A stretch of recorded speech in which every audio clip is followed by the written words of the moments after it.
oh iyalah, dah setahun dah I tak ada berak berdarah ni lepas I pakai Alora. I punya testimoni sebab I rasa I tak perlukan Alora, I sihat. Kurus kan, kita rasa kita sihat.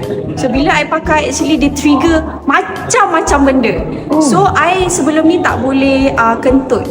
I tak boleh buang angin. Lepas I beranak anak yang ketiga tak boleh buang angin, tapi I pakai Alora, I kentut dia sangat banyak. Angin tu I rasa macam perut I sangat kosong. Ramai tahu orang tak boleh kentut kat luar. So you kena pakai Alora. Kan you cari Alora. Sebab bila you tak boleh kentut, maksudnya you ada masalah dekat usus.